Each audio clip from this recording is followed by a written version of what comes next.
it's all very complex. And again, back to the settable and suspended, a lot of people have talked about how filthy their filters get on their homes, their physical water filters and so forth to filter some of this out. And it's certainly a good idea for anyone in any of these areas to maintain these filters quite well. They cut down on a massive amount, anything that you can get out goes into your body.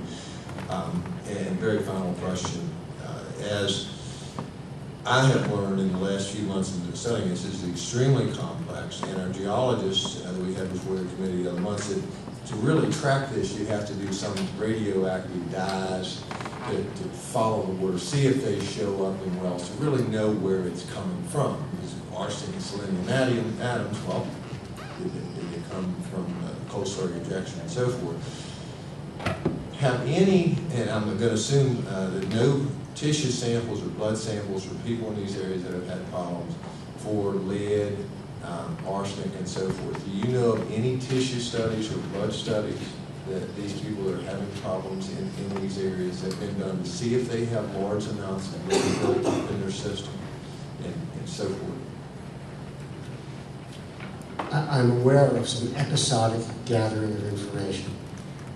I'm not aware of summary data which we could look at and agree, say a group of scientists looking at it together could agree in advance that they understood the study design and the implications of the data they were looking at. So individuals have had this done. There may even be concerted efforts to get small groups together to do this. At a level where I can tell the National Institutes of Health that I had preliminary data that justified a much further investment to look, I'm not aware that that has been done. And that's kind of the end of it. Once it's been ingested, it'll end up depositing lead and so forth in tissues, and maybe we'll get there someday, maybe we won't, because everything is so complex in between that I have a deep appreciation. Thank you for your professional and unbiased overview. Senator Rawls. Thank you, Mr. Chairman. Both doctors, were you both amazed after you did all your study that maybe it wasn't as bad as you thought it was? Is that a fair statement? Actually, I didn't think it was that bad to start with. May have gone to the right a little bit on that. And in your studies and everything, as you went all through this, you're basically looking for something bad. Is there any thought given to what the coal companies may do in the treatment of this water prior to injection on how they might correct the situation so it wouldn't be so bad, it wouldn't create some contamination, and they could still continue to do that without just putting a moratorium on and say, quit, you can't do it anymore? Come up with any solution like that? Well, one of the obvious things, and it kept turning up, and excuse my previous joke there, but actually, as scientists, we're not allowed to have preconceptions before we go into a study as to whether something's good or bad. So we just look at the data as it comes in. But the other thing we look for is things like diesel, and diesel in the literature consistently turned up as one of the organics that tended to move through the system that certainly had potential human health impacts. Certainly in terms of not using diesel in your prep plant, that would be a very wise thing to do. It would also be wise to look at the various surfactants, flocculating agents, and other chemicals, maybe assess them with respect to their potential human health impact, rather than just the economics of filtering out fine particles from coal. Maybe some additional sedimentation ponds or something like that might make a better system, or do you have any ideas about that? Well, now you're looking at a hybrid almost between surface impoundments and underground impoundments, if you say so. And now you're looking at the issue of permitting a very large volume surface impoundment to take out solid particles and maybe finding a home for that stuff.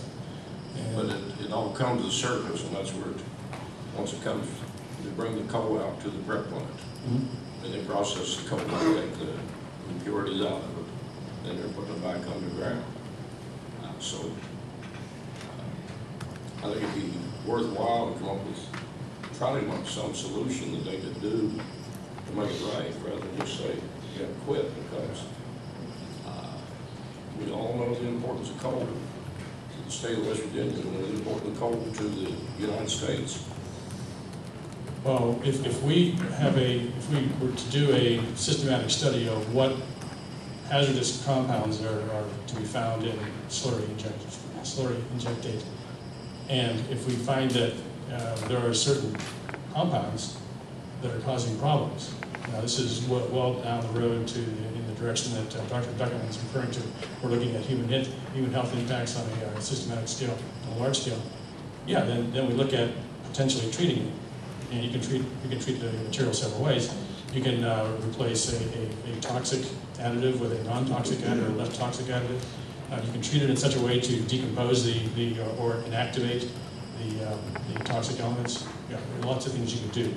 But I think that's something we really don't know what those compounds are, elements are at this point, because we're in very early stages of studying this. Thank you, doctors. Delegate Purdue. Thank you, Mr. Chairman. As you approach this, I have trouble believing that West Virginia exists in a vacuum. Are there not other studies, perhaps in Europe or somewhere else? I mean, are we alone in what we're doing? We wrote to legislators and we read the world literature. I'm not saying that it couldn't be something that we missed, but we wrote to other states that mine underground coal, and we did not get data back. There is the potential suggestion that Virginia might be collecting data. Their laws read like they might be, but if I can tell you from an N of one experience that if West Virginia University writes to them and asks for data, we don't get it. So either they don't have it or we didn't get it. But there's nothing in the literature, and the process, is not used necessarily so much in other countries. To go beyond that, one of the problems that some countries have is that they don't clean their coal. So, for example, China has a coal production that is also quite large, uses very different labor techniques than we do in Venezuela. In terms of the primary pollutants, these are the things that can really reach out and kill you, and you know they're bad news. We just didn't see any coming through in the mines. And there are good chemical reasons why that would happen. I went through some of those a few minutes ago. So I'm less inclined to think of that in terms of a primary pollutant risk than I am to look at other things. Certainly the secondary pollutants, iron, aluminum, manganese, sulfate, and these are things that are very common in regular old mine drainage without slurry injection. How do you deal with that? How do you make sure that the mine pool isn't an exceedance? To what extent does the Clean Water Act or the Safe Water Drinking Act require action on those items in our mine pool, particularly where it's abandoned? Those are really regulatory issues that we did not get into. Is your study complete? Yes. So that you don't have any perspective, plan, or even opportunity to address these problems on the organic side or wherever you might to make some suggestions as to what the coal companies might do to make the slurry safer?